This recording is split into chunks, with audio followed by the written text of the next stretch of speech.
Mabuhay mga kababayan, Apa Batangas, muli kasama natin ang 748 Combat Group, inire-represent ni Lieutenant Alan Soriano.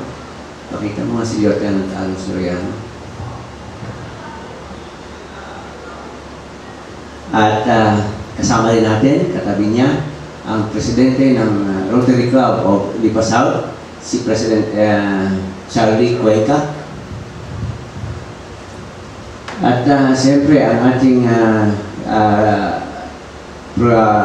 Public Information Officer ng ating Philippine National Police dito sa Batangas, taga-Lipa po, si Kapitan Dwight Ponte, Police Senior Inspector Dwight Ponte. And kasama rin po natin ngayon ang ating Pangulo ng Rotary Club of Rosario, at siya po ay siya ring chairman ba ng pleb dito sa Rosario, Batangas, si Attorney Jairo Garcia. Bumati ka muna, Attorney.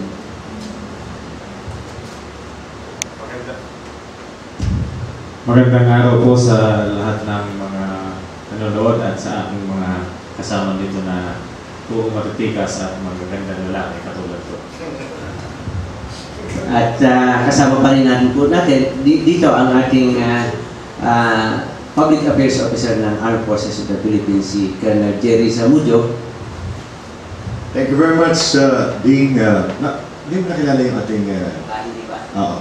Magandang gabi po sa inyo lahat, mga kaibigan. Welcome po sa ating programang Apa Batangas. Ito po ay isang oras na programa na hatid po ng ating mga kasamahan po sa Rotary Club of Lipa South at iba pang mga organizations sa 748 Combat Group.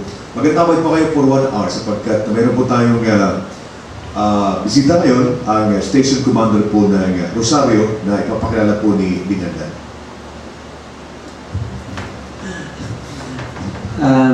Okay.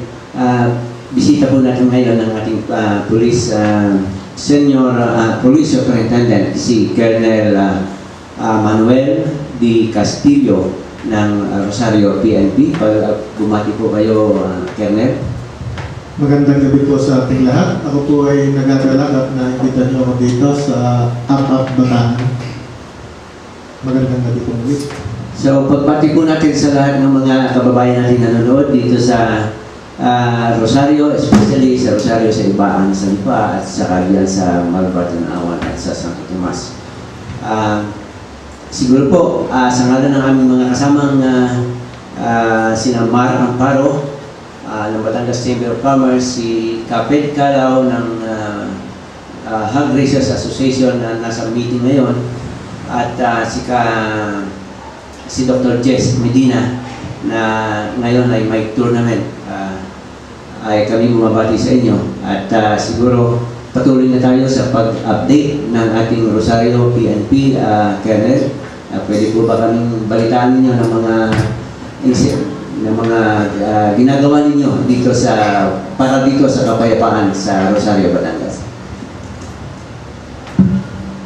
Ang Rosario po ay bilang isang progresibong bayan sa lalawigan ng Batangas ay hindi rin naiiba sa ibang bayan. May naitala din po kaming mga krimen at katulad po ng mga meron kaming mangilang-ilang na krimen ng pagpatay, crimes against person, merong ilang crimes against property. Pero po nung ako po ay manungkulan sa bayan ng Rosario, simula po nung bago mag-national election nung January, ang pinagtuunan po namin ng pansin ng aming municipal mayor ay ang lumalalang problema ng Rosario ng illegal drugs.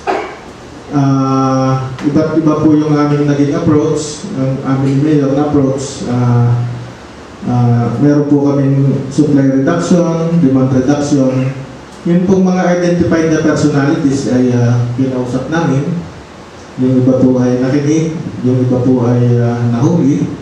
At meron din po tayong sa dikta ng pagkakataon, meron din pong mga drug pusher at drug users na talaga pong lumalaban at parang nung madat na ko po ang Rosario ay parang iba na ang orientation ng mga masasamang loob, lalo na yung nagbibinta ng droga. At pag sila'y nagkakapera ay talagang una nilang ini-invest ay maril at handa silang lumaban. Then yun naman po ibang mga crimes against property, nabawasan po yun. Kung mapapansin po ninyo, wala akong dalang statistics, yung pong simula ng January hanggang ngayong October, kahit po ikumpara ninyo, kahit sa yung huling 5 taon ng Rosario ay talaga pong bumaba. Lalo-lalo na rin po yung crimes against person. Siguro po sa loob ng 10 buwan ay yung aking murder case na unsolved is 2 hanggang 3 lang, hindi po katulad ng dati na halos linggo-linggo po ay merong patayan at merong nakawan. Ito naman po ay nagagawa namin sa tulong na rin po, siyempre ng aking ng local government, ng barangay officials, at sa tulong din po ng porsigido po yung aking mga pulis na talagang mapatahimik yung bayan ng Rosario, kasi po ang in-internalize ko sa kanila is dito na kayo maninira, ang inyong mga anak ay dito na lalaki, at kapag hindi natin tayo nagsakripisyo o hindi natin pinangalagaan ng Rosario, kawawa tayo pagdating ng panahon. Ayun po, at nataganapan po sa Rosario. Kayo na po ba yung hepe nung nahuli yung sinasabing most wanted person doon sa Rosario, Batangas? Apo, noon pong buwan ng September, nahuli po namin yung isang may kaso ng murder sa Metro Manila na may reward sa DILG na I think 90,000. Yun po, hindi pa namin nakukuha kasi ngayon. Nais namin kayong i-congratulate at ito isang major accomplishment. Mukhang mayroong pulis na nasugatan pa doon. Iba pa po yun. Kasi po nung yung po isa namin operation sa illegal drugs, dati sa series of operations, nag-umpisa po sa bayan ng San Carlos, then nahuli namin nakatakbo ng Pati Garcia. Then from interrogation, nagkaroon po kami ng follow-up sa barangay Mabalor. And doon po sa barangay Mabalor, talaga pong pinaputukan kami doon. At 2 pong granada yung ma-recover namin bukod po doon sa baril. At napakarami pong mga shabu at shabu paraphernalia. Kaya talaga pong pag hindi mo pinag-ingatan, talaga pong deadly po itong mga tao ito. Ano po ba ang populasyon ngayon ng Rosario at ano ang ratio ng pulis? Ilan ang pulis? Ilan ang tao sa Rosario sa ngayon? Katulad din po ng ratio ng maraming bayan sa Batangas, kami po ay nagre-rate ngayon ng 1:2,500. Kada isa pong pulis ang binabantay namin ay 2,500 din namin. Ilan po ba ang tao sa Rosario? I think it is 80, more than 80,000. 2007 census. More than 80,000. So, kung 2007 census, baka may mga 90,000 na yan. Or over. Baka po mahigit pa sa ngayon. Sa kasalukuyan, lalo na sa sitwasyon ng Rosario na mayroong daang pa San Juan, mayroong daang pa Taysan, kumbaga siya ay nasa sa crossroads, medyo malaking challenge siguro sa inyo kung sakaling may mga elemento na kailangan tugisin. Paano kayo nag-multiply, paano ninyo ginagawang epektibo ang inyong pagtugis, ang inyong ginagawang mga kampanya? Anong inyong mga programa? Tama po yung sabi ninyo. Kahit ito'y usapan ding pangkaunlaran, ay talaga pong yung Rosario ay sentro ng kalakalan. At ito din po ay sentro ng mga transport sector na dumadaan doon. At talaga pong ang isa dyan sa problema namin ay ang traffic, katulad po nitong ginagawang Stockton, halos lahat po ng minerals na nagagaling sa Taysan sa amin po lahat dumadaan. Yung mga tank trucks, then yung mga sementong tinatransport papuntang Quezon, papuntang Bicol, or papuntang Lipa ay talaga po sa amin tumatawid. Sa isang banda naman ay malaking bagay din po yan kapag po nagkakaroon ng drug debt operations. Kasi po kapag may tawag ng drug debt operations, kapag may nangyaring krimen sa ibang bayan o kahit sa Rosario, ay madali po namin na paparalyze yung traffic at diyan po nag-check namin lahat yung dumadaan. At nung madatnan ko po dyan is may mga nakawan po sa subdivisions, kaya ang ginawa ko po ng corrective measures dyan ay nagkaroon po ako ng night shift patrol talaga yun sa gabi po from 8 p.m. up to 6 a.m. Ikot lang po siya ng ikot sa mga subdivisions at maganda naman po ang epekto at wala na po ngayon kami nakikita na record ng pagnanakaw sa mga subdivisions at sa ibang mga barangay. May mga ilang pagkakataon po na tayo ay naimbitahan ng ating regional director ng regional office ng DILG at katulong itong police, ang ating hudikatura at saka ang ating there were 3 offices involved there. Mayroon tayong programa na para mapababa yung problema ng mga pulis ay pinalalakas naman yung sa barangay, yung tawag nila yung lupong tagapamayapa. Ito ba'y ginagawa ninyo ng pagpapatuloy yung gayong programa na mapalakas sa barangay ang justice system na sa ganun ay kumakaunti yung poproblemahin na ng pulis? Yan po ay napapanahon talagang pag-usapan kasi po ay sa Lunes ay barangay election na. At ang barangay officials ay nakapakalaki po ng ginagampanan sa justice system natin dito sa Pilipinas. Kasi po sila ang inatasan ng pamahalaan na magkaroon ng barangay justice system, then under of the system is meron pong tagapagkasundo, lubong tagapamayapa. At yung pong mga kaso na pumapatak sa jurisdiction ng barangay justice system ay sila na po ang nagre-resolva, at kung hindi po sila magkasundo within certain period of time and within certain hearing, saka pa lang po yun itataas sa pulis. Ngayon po, may pagkakataon na under barangay justice system yung kaso naman po ay biglang sa pulis agad lumapit ng tulong, ay masama po namang hitsura kung itataboy namin sa barangay. Kasi kapag dumating na po sa amin, ay talagang ang pakaramdam ng tao, ay wala na silang magiging kakampi kung itataboy na po namin. So, ang ginagawa po namin dyan ay i-recognize po namin yung kaso, and then after na po na ng salaysay, saka po namin i-refer sa barangay justice system. And then doon po yung doon pa po magsisimula ang proseso. At sa Rosario po ba kayo ay tumutulong para mapalakas itong barangay justice system?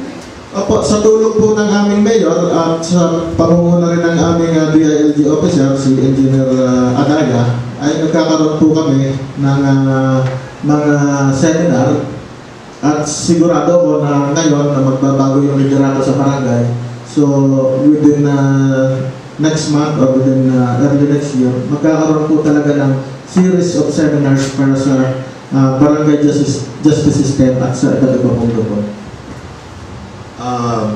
Ngayong Monday is barangay election na, at ito ay isa sa mga activity na pinaghahandaan ng ating kapulisan kasama ng ating mga kasundaluhan.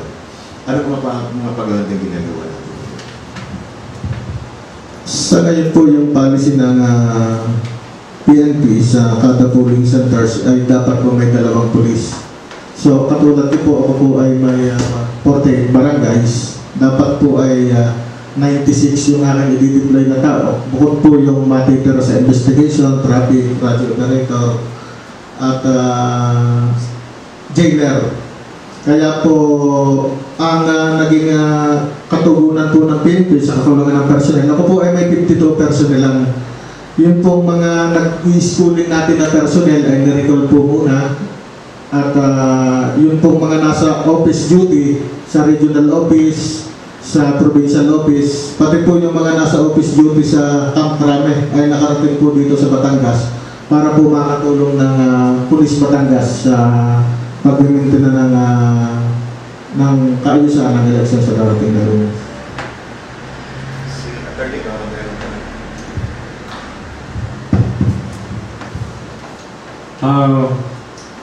Ang masasabi ko lamang, Hepe, sa Rosario, dahil ako naman ay doon nanitirahan, ay ako'y natutuwa at sa matagal na panahon ay napansin ko na very visible ang ating pulisan sa bayan ng Rosario.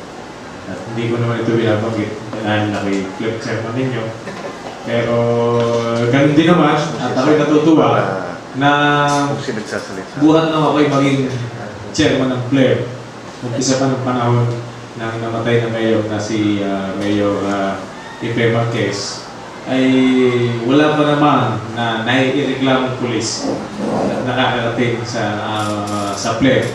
At kaya ito-tuwa naman mag-issue ng mga clearance sa ating mga kapulisan dahil ako hindi nag-aalangan na magbigay nga ng Flair clearance dahil nga wala namang inireklamo o napapareklamong sapi o membro ng pulis sa Rosario. Ang aking din lang maitanong sa iyo, Hepe, ngayon ay yung bang ating pakikipaglaban sa yung sinabi mo kanina na medyo lumalalang problema sa Rosario ay ang droga. Yan hubang ating pakikipaglaban sa droga, problema nga ng Rosario, ay well coordinated po ba yan sa ating PIDEA at sa barangay na concern, sa media at saka sa prosecutor's office ng Batangas? Kasi kaya ko lang po na ito naitanong ay dahil may mga technicalidad ho na minsan ay yun ang nagiging problema pag halimbawa ay tayo ay nakapagsampan ng kaso, ay kaya ho na nadi-dismiss o na-acquit ang nakasuhan natin ng either pushing, selling, or possession dahil dun sa mga technicalidad na yun. So ang tanong ko nga po ay kung well coordinated po ba yan sa mga nabanggit kong personalidad. Iyan po mga bagay na yan ay naaayon sa Republic Act 9165. Hindi po kami pwedeng mag-operate ng lalo sa search warrants against illegal drugs na wala pong koordinasyon sa Department of Justice, sa barangay officials, elected officials, sa PIDEA, sa media, at yan po lahat ay sinusunod namin. Dahil nga lamang po, minsan po ay mayroong mga huli kami na in flagrante delicto na lubos pong makakagambala o makakaabala kung makikipag-coordinate pa kami. At yun naman po ay pinapayagan din ng batas. At katulad po ng sabi ni Atty., ay yan po talaga ang palagi namin pinagtatalunan sa korte. Yan pong bagay na yan. At unang-una po ay yung ating pong municipal fiscal na si Atty. Biloso, si Fiscal Biloso, ay napaka cooperative po sa amin. Talaga pong lalo pagka sa droga ay palagi na po kami pinatatawag at nire-lecturean kung ano ang dapat gawin. At natututo rin kami minsan sa aming pagkakamali, pero ang sabi ko nga sa tao ay matuto tayo sa katangahan ng iba huwag sa ating mga pagkakamali. At yun po ang sinisiguro namin na lahat po ng karapatan, maging ito man ay ng pusher o ng user o ng kahit sino, ay ginagalang po ng Police Rosario.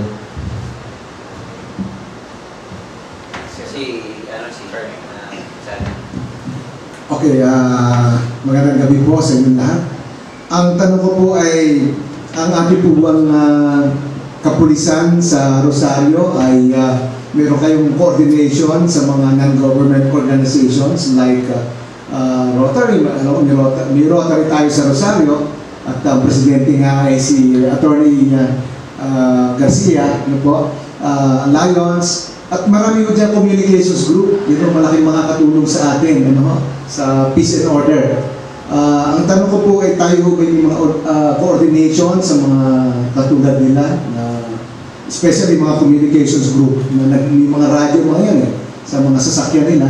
So makakatulong po yan sa pagre-report ng kung anumang krimen na nakikita nila sa kalye, especially mga aksidente ng mga sasakyan.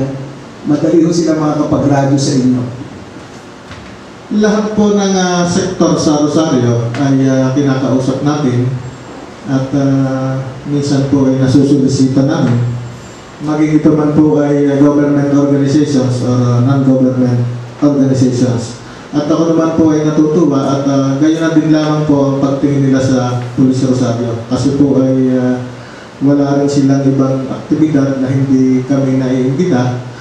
At sila po ay aming nagiging parang council of elders na.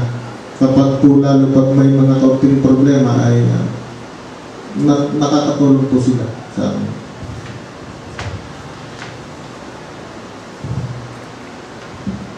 Lieutenant Alan Soriano ng 748 Combat Group. Good evening, sir. Sir, may query ko lang, sir. Kanina, sir, marami kayong mga activities na nabanggit sa relation related, sa eviction related, sa mga operational sa drugs.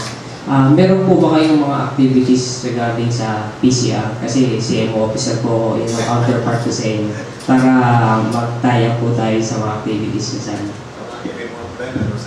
Yes. Police community relations po yun.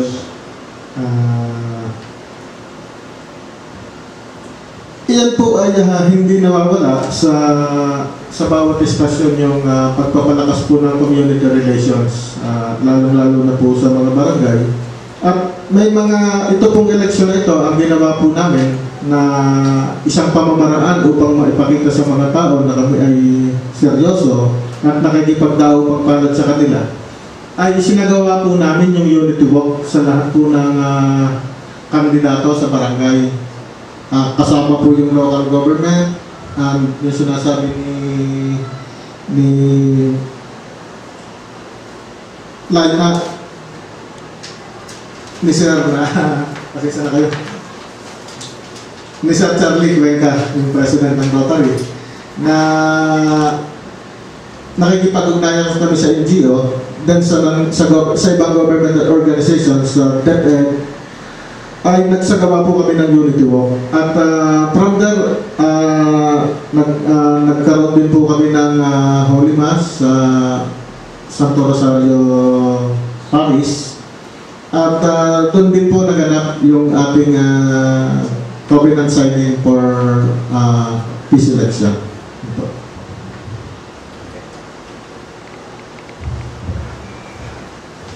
Alam nyo, Ding, ang trabaho ng police very challenging yan At saka mahirap na challenging kasi ang mga kriminal, walang mga mukha.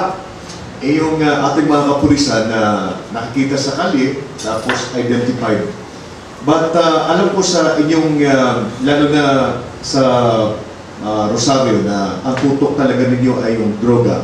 At very laudable yung programa nyo, Chief, sapagkat tama yun na ma-internalize talaga ng mga kapulisan natin yung kahalagahan ng intensified na operations. Kasi yung mga kriminal, kapag nakita nila na hindi nagkakaisa yung mga kapulisan, i-take advantage nila yan. At kapag lumakas na sila, pagdating ng panahon, yung pulis na ang matakot sa mga kriminal. At tama yung drive, and I'd like to congratulate you for that, na yun ang drive natin sa mga members natin, sa mga kasama natin na palakasin yung loob natin para makuha natin yung kanilang support. At sinabi ko nga na very challenging ang trabaho ng isang pulis. So, ang pinag-uusapan natin dito ay tungkol sa illegal na droga. at ito ay isang napakalaking sindikato ito na may mga kapulisan na hindi natin matatanggi na talagang nahihirapan ng bundulin yung grupo ng mga sindikatong ito dahil sa very organized at yung mga tao ay well-connected. Sa Rosario ba, may mga identified na kayo ng mga tao na pwede nating sabihin na kasi importante yung identified natin sila para alam natin kung paano tayo mag-maneuver. Ang pinakamahirap kasi dito ay yung mga batas na nagpuprotekta din sa kanila. Kahit sabihin natin na hinahabol natin sila, but pag wala kasing mga witnesses, yan ang nagiging handicap ng mga pulisan natin. May tanong namin kung dyan sa Rosario, sapagkat dyan ay matagal ng kampanya ninyo, nandiyan ba yung mga talagang operators ng illegal na droga?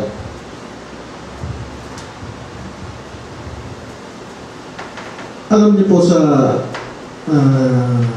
Rosario, nung madat na po dyan, tunay po yung sabi niyo na talagang malapit ng, sabi ko nga, malapit ng magkapera talaga yung mga drug pushers. Kasi po, kapag ang drug pushers nagkapera at kumikita na sila ng malaki, sila na ang nagiging Robin Hood sa kanilang barangay. Kunyari, kapitbahay mo, pusher, naiinis ka, naubusan ka ngayon ng pera, mapipilita kang umutang sa kanya. At siya ang gumagastos kapag may nag-hospital, madali mo utangan kasi madali silang kumita ng pera. So, ngayon, kung magkaganon, hindi mo napapansinin ngayon yung ginagawa niya na dating galit na galit ka kasi may pakinabang ka. Yan ang nakakatakot na mangyari na napoprotektahan mo o hindi ka na pinapansin kasi nga sa laki na ng sindikato na pumapasok. Yung tinatanong po niyo tungkol doon sa watchlist, at talaga pong may watchlist kami ng mga drug pusher sa Rosario at marami na po dyan ngayon na nasa provincial jail at nakakulong. Yung iba naman po ay nakapiyansa at ilan na rin po sa kanila yung nawala na sa Rosario. Katulad na sinabi ko kanina, meron po kaming pinakakausapan na talagang siguro yung dalalang kanilang hiya ay umaalis na po sa bayan ng Rosario.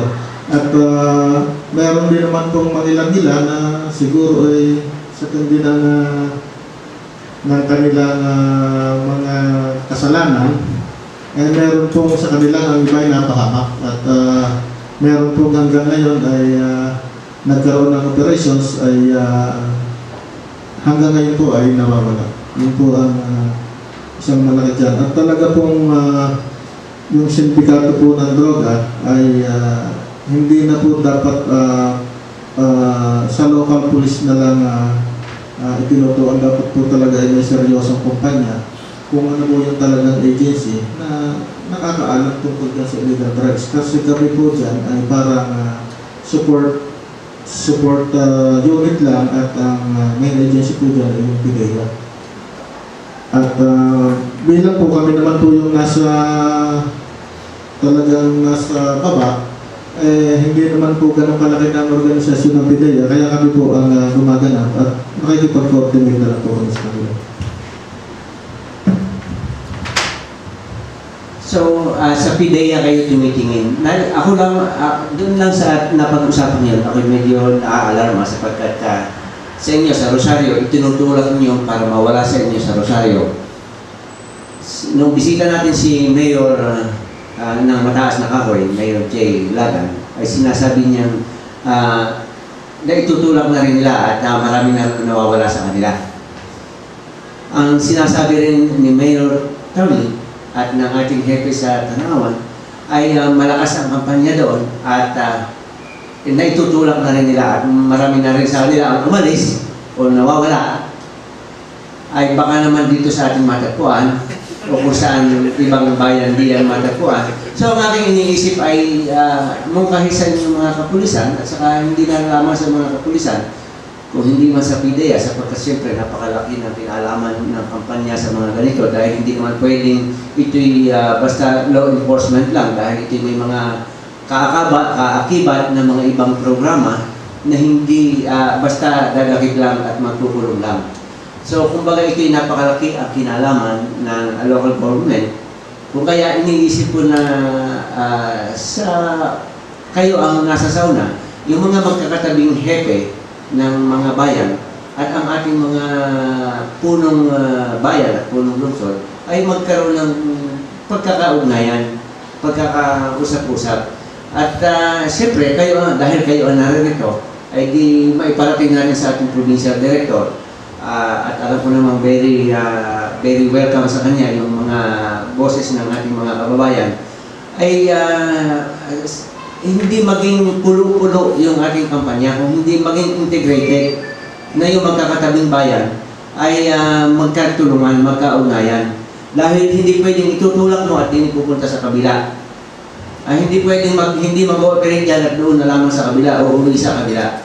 Baka naman po pwede hepe na sa pamamagitan ninyo ay maisulong natin yung mahigpit na pag-uugnayan hindi lang ng kapulisan kung hindi ng ating mga LCEs, Local Government Executives.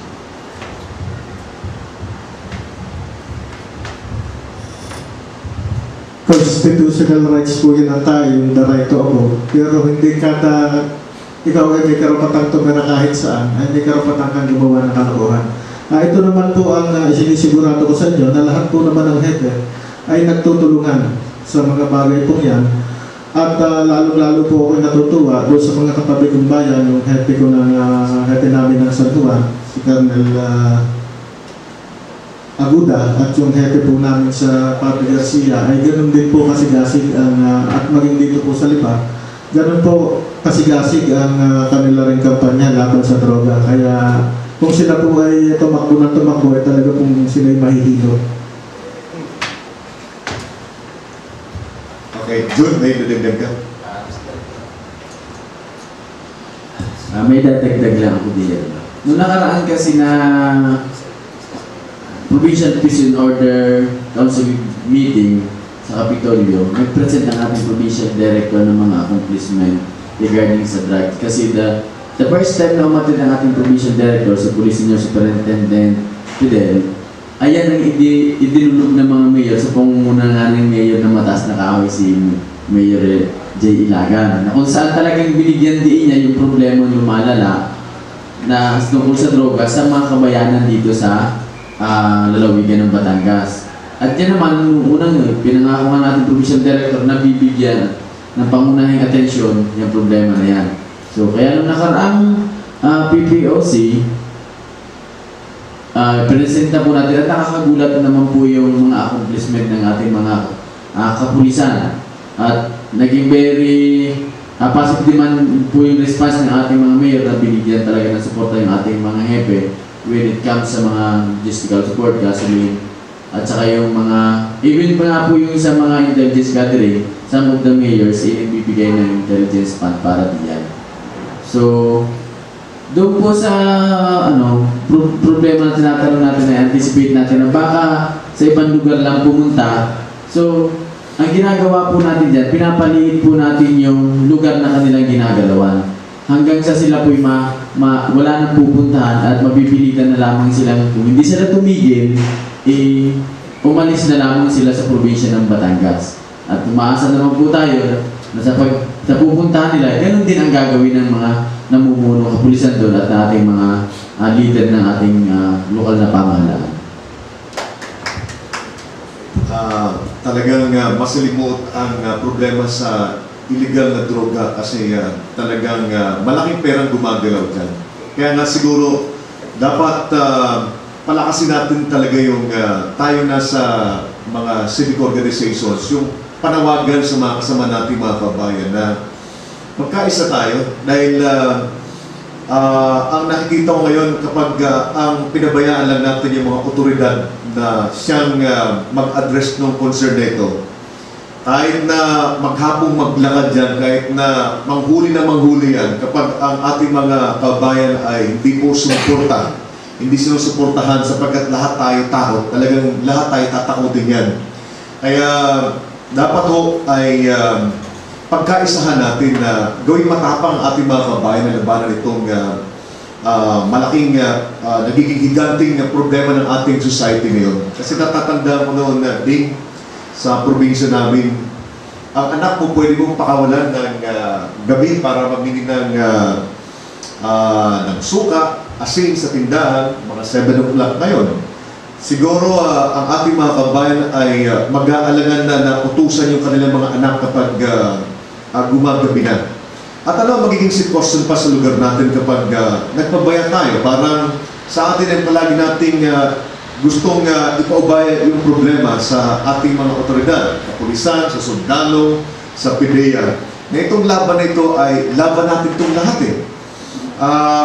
Dapat tayo po ay magkaisa na takutin natin yung mga kriminal. No?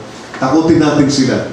At yung ating pagkakais na yun ang dapat suportahan lamang ng ating mga kapulisan at ng mga otoridad natin. So kung paano, dito will magpi-play ng malakas yung ating mga civic organization na gaya ng Rotary at yung media.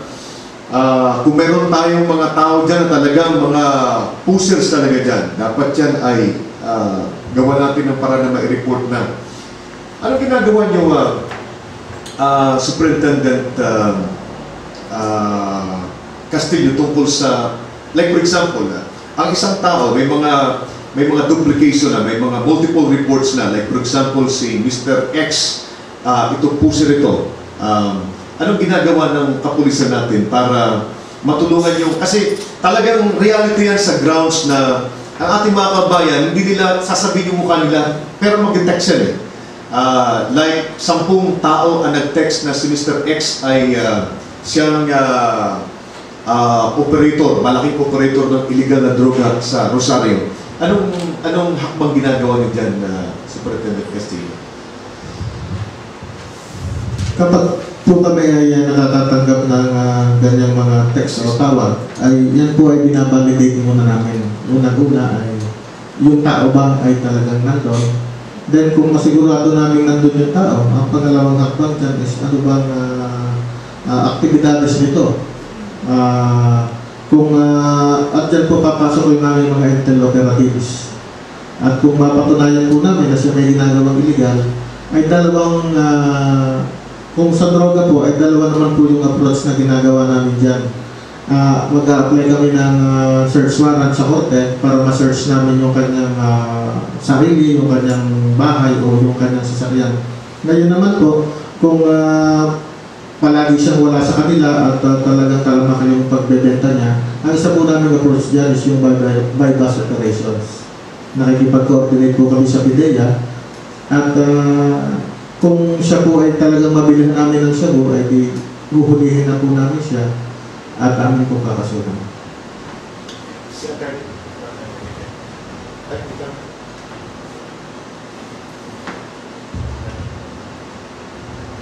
Yung tungkol pa rin sa droga, dahil nga ako naman ay isang abogado, may parating ko lang sa iyo, Hepe, na may mga pagkakataon nga kasi na dahil ako under ng IDP Batangas Chapter Legal Aid Lawyer, may mga kaso na minsan ay hindi mahawakan ng PAO, ng Public Attorney's Office, ay ipinapasa sa akin bilang ako'y taga Rosario at nahahawakan ko din yung mga droga para pang-depensa. Ang nababanggit lamang sa akin ng ating ibang nahahawak ang kaso bilang defense counsel ay hindi ko alam kung talagang totoo o baka nagyayabang din lang sa akin, ay may mga nakakapagbanggit na hindi naman daw sila nagbebenta, kundi sila'y gumagamit lamang. Inaamin naman na meron silang aktibidades na tungkol din sa droga, katulad ng possession nga. Siyempre user siya, ay natural, meron siyang droga sa kanyang katawan. Ang nangyayari lamang ay para hindi na siya makapagpiyansa, ay nakakasuhan siya ng selling o pushing at pinilalabas daw na bypass ang operation sa kanya. Ay, ano masasabi mo doon? At talaga po ngayong mga kriminal, kanya-kanya pong alibayan. At talagang para sila ay minsan ay siyempre hindi talaga amin sila sa mataas na kaso at palagi po nila ang amin nila ay mababang kaso. Pero dito po sa Republic Act 9165, wala po ditong plea bargaining. Kung ano po yung inyong ipinail na kaso, yun po ang hihiringan sa kanya. O kung makita naman po ng piskal na ang kaso talaga ay nasa mababang kaso lang, ay kanilang po namang binabago o nire-revise yung aming isinampang demanda. At kung manalig po kayo, lalo-lalo po sa bayan ng Rosario, na kung talaga pong possession lang ang kaso, ay possession lang po ang mapapakaso at hindi po kami nagpapataas ng kaso. At kung talaga pong walang nahuli, ay hindi po kami nag-iingit ng tao na wala naman pong ginagawang masama. May maidagdag lang ako tungkol dun sa possession at saka sa selling ng droga. No? Sa standpoint ko bilang isang abogado, parang mas madaling makapagpa-convict ng akusado sa possession. Ang problema lang doon ay kung ang habla mo lang ay possession, nakakapagpiyansa naman. Samantalang kung sa pushing, wala kang, hindi ka mahirap makapagpiyansa unless makapag-file siya ng petition for bail at may pruweba ng sa husgado na mahina ang ebidensya or the evidence of guilt is not that strong at pumalig ang huwes na makapagpiyansa. Ang aking lang kasing nakikita dun sa pushing, kaya mahirap makapag-convict ay yung technicalidad talaga. Very technical yan dahil kasi normally nga SW o search warrant or mas malimit ay bypass operation. Samantalang kung possession, kahit halimbawa ay na checkpoint lang o kung ano man at nakita may mga paraphernalia o what, ay mas madaling i-pruweba yun sa husgado. Ang dami kasi ang na-absulto sa pushing dahil nasa technicalities. Lalo na sa Section 21 ng Republic Act 9165 na binanggit ko nga na full coordination na dapat sa iba't ibang ahensya ng gobyerno, local government unit, barangay, media, and DOJ. Yun lang masasabi. Siguro kay Jun na lang dahil sa provincial level ito. Dahil ang nakita kong problema sa illegal na droga, kahit siguro maging massive yung operations ng ating mga kapulisan sa mga munisipyo. Ang mahuhuli mo lang dyan yung mga pushers na malilit lang ito at saka pangalawa, magiging problema ba ito pag inipasa mo sa kalapuso, di ba, no? Sa provincial level, meron ba tayong effort ngayon na tirahin talaga natin yung mga malalaking tao, yung mga operators, yung mga malalaking sindikato, sapagkat kapag yun ang nakuha natin, tingin ko wala na itong problema rito eh. Kasi kung kahit na manghuli na manghuli, hindi pa rin ma-address yung problema. Baka talagang magkaroon ng mas malalim na kampanya galing sa provincial level na nandiyan yung governor, siyang nangunguna. At para tumulong lahat, at alam ko naman na yung ating mga otoridad, alam talaga kung sino ang mga namumuno dito sa illegal na droga na ito. Ang problema lang kasi is talagang yung mga batas na nagiging hurdle sa pag-address natin sa kanila. But I think if we have yung talagang complete na plan sa provincial level at nakita ng tao na ito yung direction ng provincial government natin, tingin ko makukuha natin yung suporta ng tao. kagaya dito sa anti-corruption drive ni Presidente. Nung makita na si Presidente talaga ay porsigido na hulihin yung mga corrupt na mga official sa ating pamahalaan. Ayan, yung mga tao nag-support talaga eh. Pwede ba ma-update nyo kami dun kung anong mga effort natin sa provincial level in tandem with the provincial government? With regards po sa, may dalawa po kasi tayong approach with regards sa problem natin sa drugs. Yung binanggit po kanina ni Sir Manny, yung pong supply reduction at saka demand reduction. Yung pong ating supply reduction, siyempre, yan po yung ating mga police operations. Dinuhuli po natin yung mga pushers, yung pag may yung mga suspected labs, laboratory, nire-rate po natin yan. Yun naman po mga personalities, mga matataas na personalities. Si Sir Manny po galing po yan sa intelligence ng mga province. Yan po meron naman po specific what's drug watch list po at saka yung pong target list na po ang ating probinsya niyan. So unti-unti po, given an opportune time, yan po huhulihin din ng ating batas. Ngayon po, pagdating naman po sa government, provincial government, so napaka-agresibo po at napaka-supportive po ng ating provincial governor, given the fact na ang asawa niya senator, na yung kanya pong suporta sa kapulisan, hindi lang po sa kapulisan yung ganun suporta din po sa mga lawyers, sa mga fiscal, sa mga judge, ibinibigay din po yung full support na.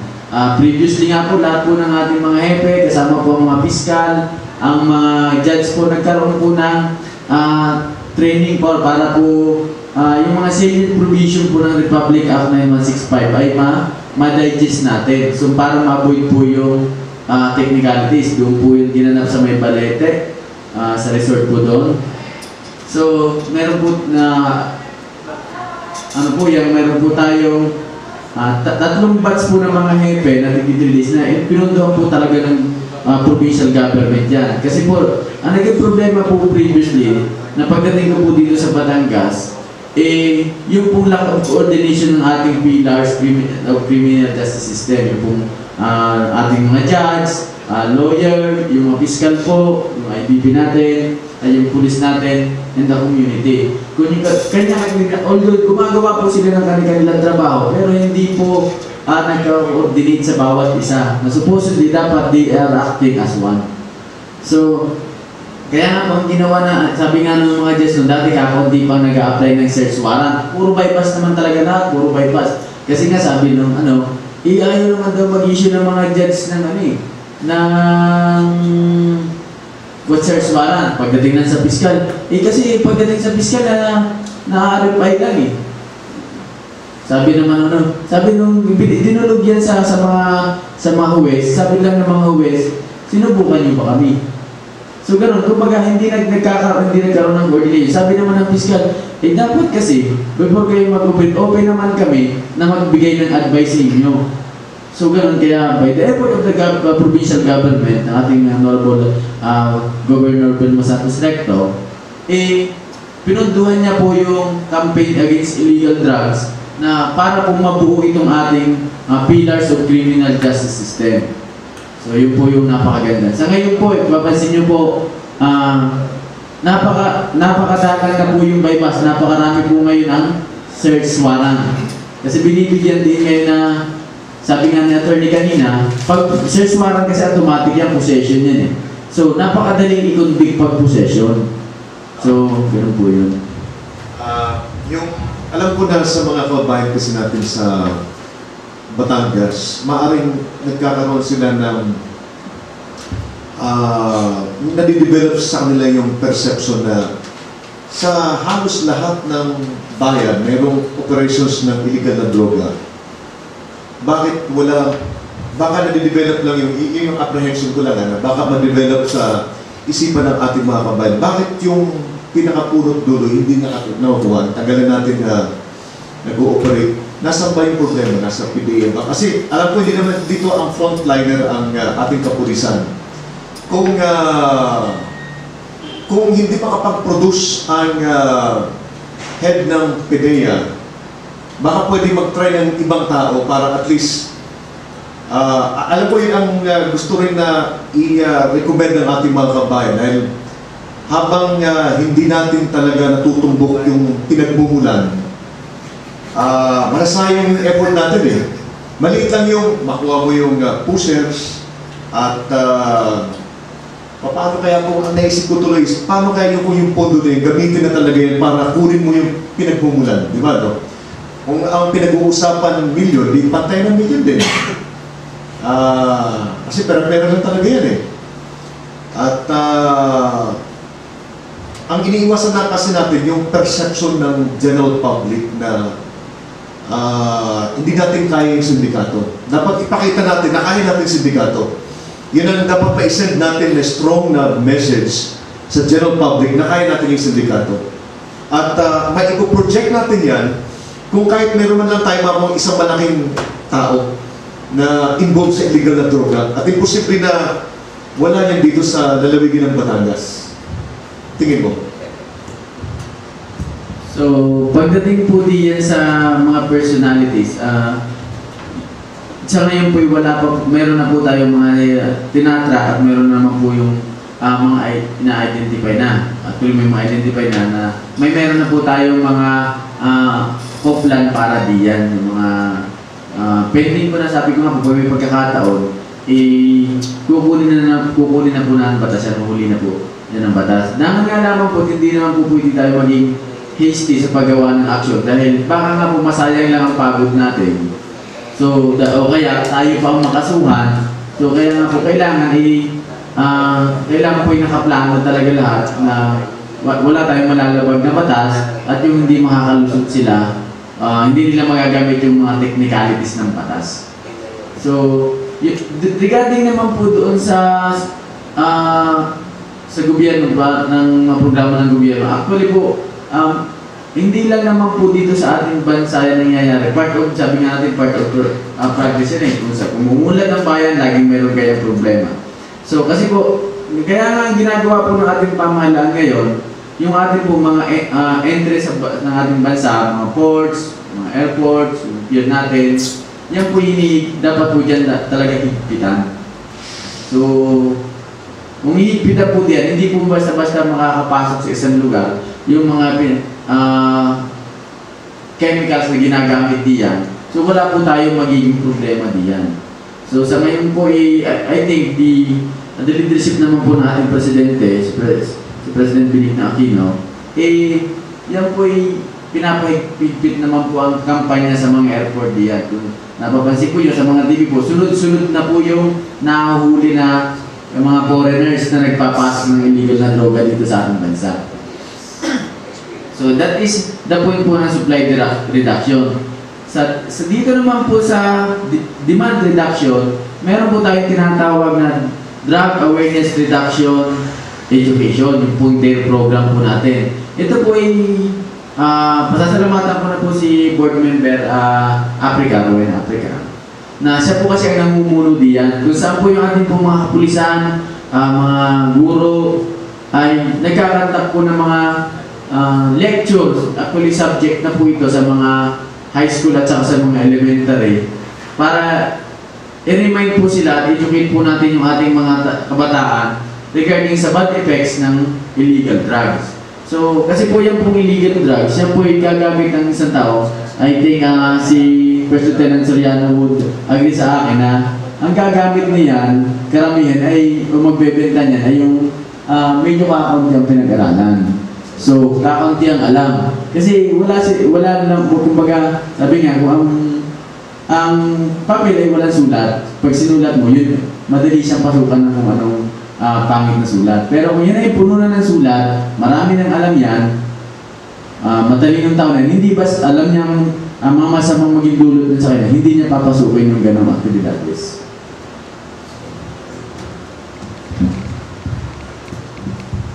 Palagay ko, Jerry, siguro marami pa rin experience at marami pa rin masasabi si Jefe tungkol sa iyong iminumungkahi na makapagpalabas ng mga malalaking isda dito sa droga.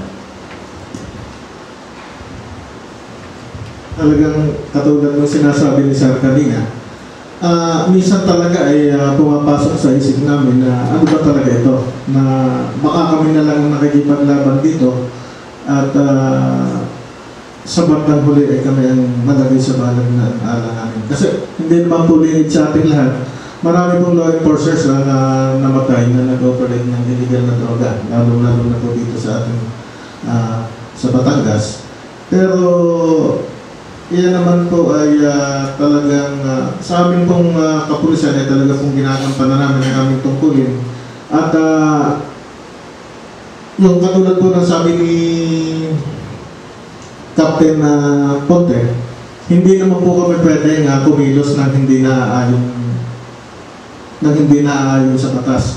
Kasi po ay napakahirap po sa aming mga pulis ang pag-ooperate sa droga. Kasi po unang-una, kapag po kami ay nagkamali ng operation sa Police Operational Procedure, nandyan po yung Internal Affairs Service ng PNP. At yung sinasabi naman po ni Atty.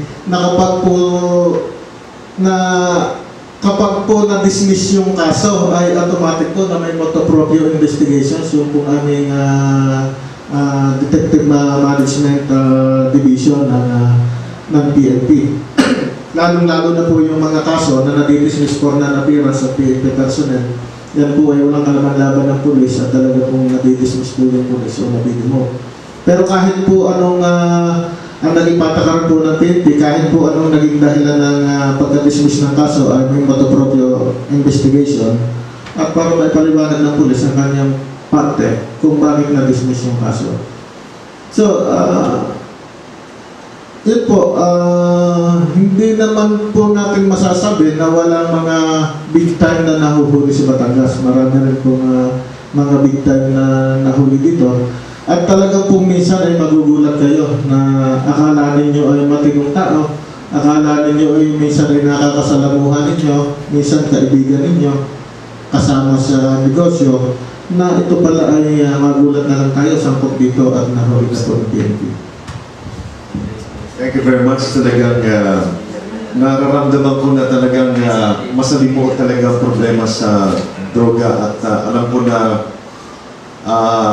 mahirap at sa level ng probinsya nakita ko is limitado rin ang kanyang magagawa dahil talagang ito ay lumawak na itong operations na ito at ang nakita ko dito is yung national level na talaga kasi natatandaan ko dito sa may parte ng Lipa mayroong nahuli dito na isang factory and then yung factory na yun yung mga involved is kung natatandaan mo din nawala dahil ibig sabihin is napagod lang yung mayor natin ang mayor that time si Governor Vilma Santos si mayor napagod lang inoperate maayos tapos nawala dahil yung tingin ko yung batas natin ang defective na dapat siguro talaga ito yung ayusin ngayon at ito yung dapat na mapagtunan ng pansin ng ating mga congressman at mabuti na lang at napag-uusapan na ito ngayon para natanggalan din sila doon sa pagnasasaayos ng mga implementation ng project at makatutok na talaga sa kinakailangan ng mga legislative programs na kinakailangan ng ating mga otoridad para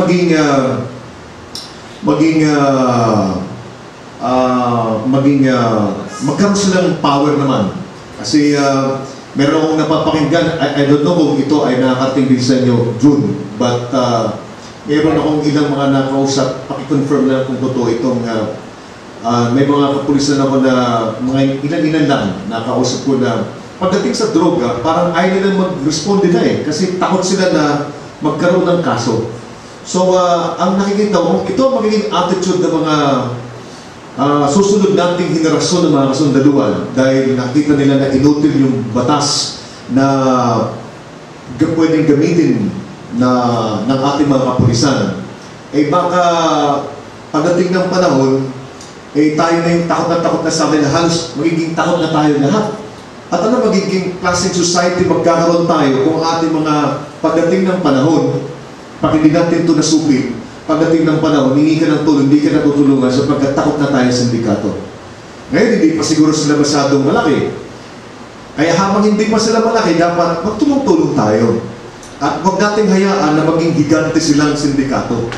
At nakita ko na ang kinakailangan dyan is pwersahin natin yung mga congressman natin na mag-legislate ng batas na magtitiwala sa ating mga kapulisan. Kasi ang sa atin nakita ko is parang wala tayong tiwala sa kapulisan natin eh. Ba't natin hindi natin magtitiwala ng pulis natin kaya nga natin sila kinuha eh. At saka kaya natin sila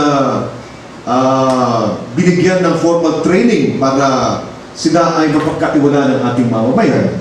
Kasi nakita ko, doon sa mga batas na yon, ang tingin ng karamihan sa atin, walang tiwala sa mga otoridad natin.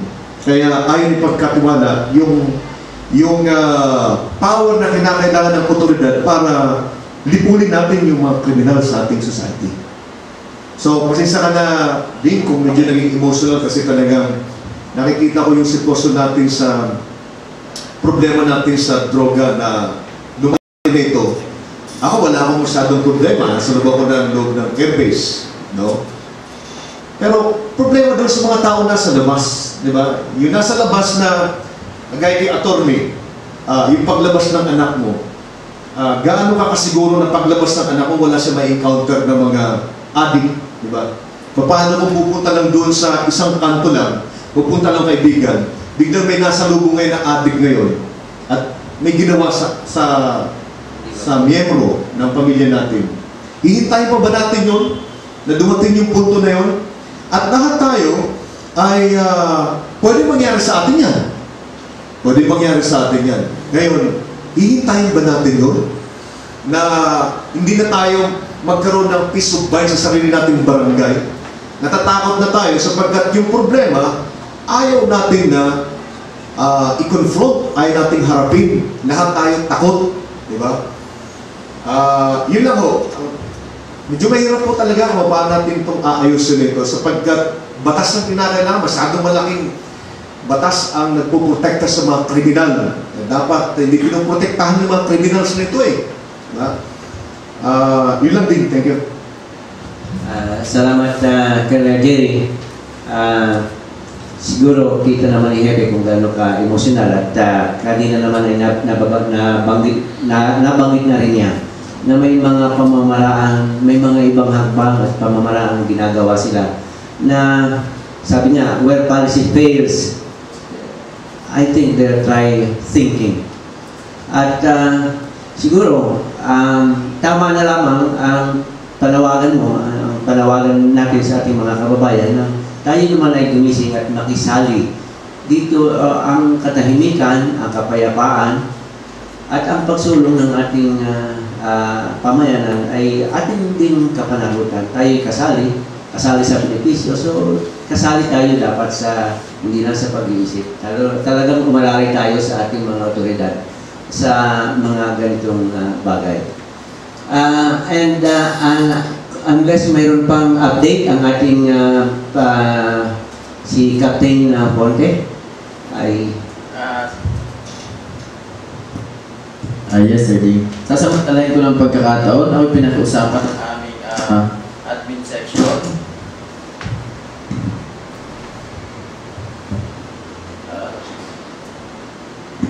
Pinag-usapan po ako ng aming admin section para po i-promote po yung aming recruitment ng aming PO1. So, ang pasahan po ng folder ay until November 30 po. So, may kulang pa po kami na 851 pa po ang sa quota. So, kung meron po yung mga nakakapanood, kung meron po kayo sa inyong mga kamag-anak diyan, mga kapitbahay na interesado magpulis, gusto pong samahan kami sa aming kampanya, hanggang November 30 po ang pasahan ng folder, diretso na po kayo sa region. Ito po kung mga katanungan po kayo, magtanong po kayo sa pinakamalapit na police station. Then, ihandayan na po yung inyong mga folder. Endorsement po galing po sa Peace and Order Council ng inyong bayan. PDS po, birth certificate, diploma, TOR, eligibility, yung mga clearances po from barangay, police, mayor, prosecutor, NBI, MTC, RTC, and then whole body picture and valid ID. Authenticated po lahat dapat. So,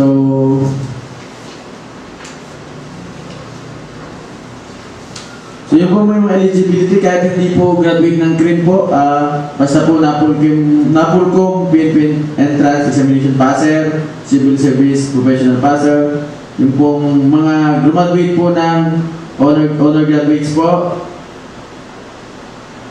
and then yung pong mga board passer ng kanilang respective baccalaureate degrees.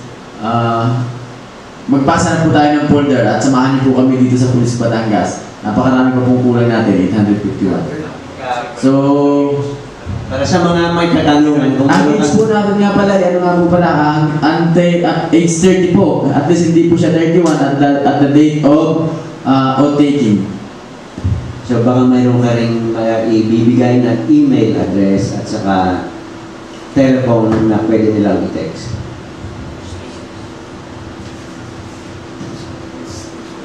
So sa mga police station po natin, magsasabuti na lamang po kayo, pumunta na lang po kayo sa ating mga police station para po mabigyan po kayo ng malinaw na guidance regarding sa mga documentary requirements.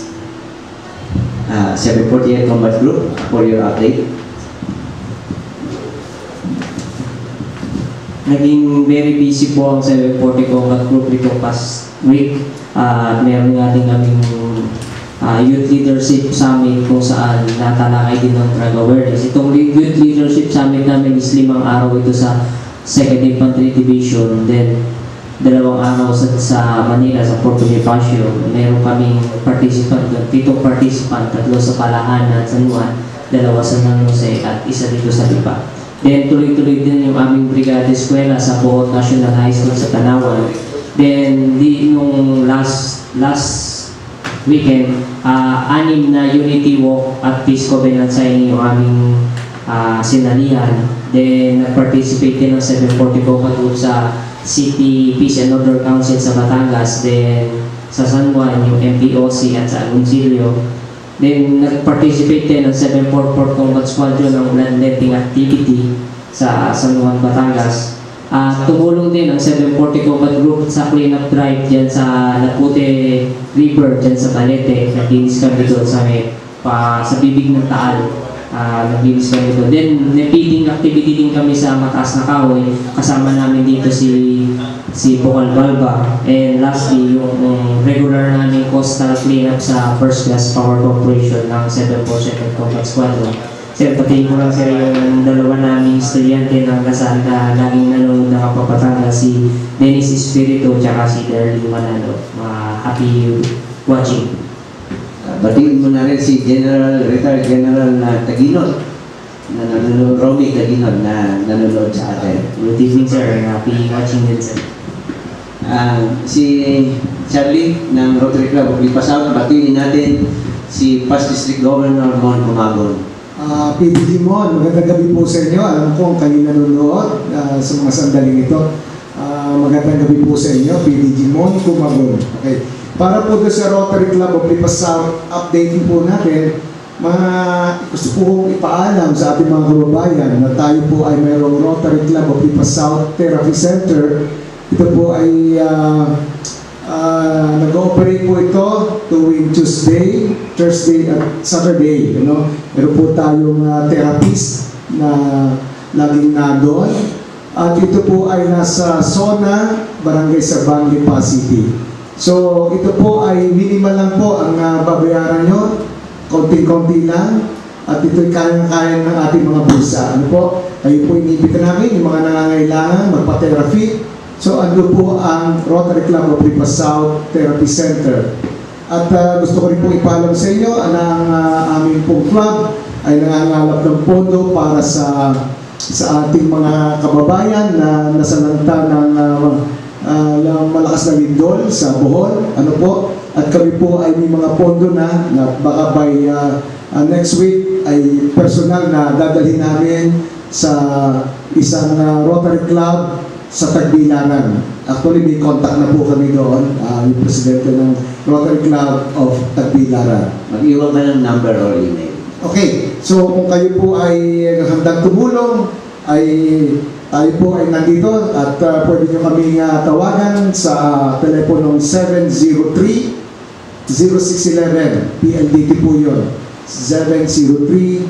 0917-504-0611 or sa akin po 0917-504-6947. Yun lang po at maraming salamat po sa inyo lahat. And si President Jairo ng Rotary Club of Rosario. Magandang gabi po muli sa inyong lahat. Bilang Pangulo po, kasama ko yung Pangulo ng Rotary Club of Rosario, in behalf of the membership of the Rotary Club of Rosario, kami po ay nagpapaabot sa inyo na kung kayo po ay may mga pangangailangan, lalo na po mga taga-Rosario, at pwede naman ho ninyong ilapit sa amin para ho aming matingnan kung paano paraan kami ay makakapagbigay ng tulong sa inyo. Lalo na ho bilang ako'y abogado, kung ako'y may mga problemang tungkol sa legal na mga katanungan, pwede ho kayong kumonsulta sa akin at yun naman po ay libreng paglilingkod sa inyo bilang abogado. At bago po sa huling pananalita ng ating mga kasama dito, nagpapasalamat tayo sa Blue Sapphire na patuloy na nagpapahintulot sa atin na gamitin ng walang bayad itong ating venue na ito. At para sa kanilang mga wedding, para sa inyong mga weddings, debuts, birthdays, baptismal parties, conferences, mga corporate meetings dito po sa Blue Sapphire. At mayroon silang marami silang mga happenings pa dito. And ito pong salamat din sa La Virginia and siyempre sa Sampaguita Homes, Sampaguita Minimart na walang humpay na tumutulong sa Apap Batangas sa ating mga production requirements. Sila ay matatagpuan diyan sa public gilid ng public market sa may Rizal or Malvar Street sa may Lipa City Public Market para sa inyong mga murang groceries. Doon po kayo sa Sampaguita Mart. At siguro po ang huling pananalita ng ating panauhin, si Jefe Manny Castillo. Sa mga taga-Rosario po, umasa po kayo na inyong kapulisan ay naglilingkod ng matuwid sa tamang oras at lugar ng may kagandahang asal, kababaang loob at ng malinis na hangarin. Maraming salamat, Police Senior or Superintendent Manny Castillo. Mga kaibigan, ang problema natin sa ating society ay talagang malaki ho ito. At kinakailangan po natin na magtulong-tulong tayo para po yan sa preservation ng ating yung orderliness ng ating lugar. Ang problema po sa droga ay sa amin sa paningin ay isang national security concern at ito ay dapat pagtulungan natin. Kaya nga sa darating pong eleksyon, local, barangay, sa Monday, baka ang unang tanong niyo sa inyong sarili, meron bang illegal na droga na nag-ooperate sa barangay natin o barangay ninyo? Kung meron, baka pwedeng examinin nyo sa inyong sarili kung kinakailangan pa natin na iboto yung incumbent na barangay captain. Sapagkat kung magkakaroon tayo ng isang barangay captain na proactive dito sa problema sa illegal na droga, siya yung direkta kasi. Kilala niyo yung mga tao. At kung siya ay talagang nagmamalasakit para sa inyo, no? Kung ang iniisip niya ang interest ng mga mamayan niya, hindi siya papayag na hindi ito hulihin ng mga ating kapulisan. Dito kinakailangan yung tulong ng ating mga barangay kapitan. Kaya na sa Monday, bago kayo magboto, tanongin niyo muna ang sarili ninyo, mayroon bang illegal na droga sa inyong barangay? Pag mayroon, baka pwede niyo nang itry yung bagong kandidato. Mas maganda na yung mag-try tayo ng iba. Kasi sa alam naman natin na yung incumbent ay walang ginagawa para protektahan yung interest nating mga mamayan. Maraming salamat po sa inyo.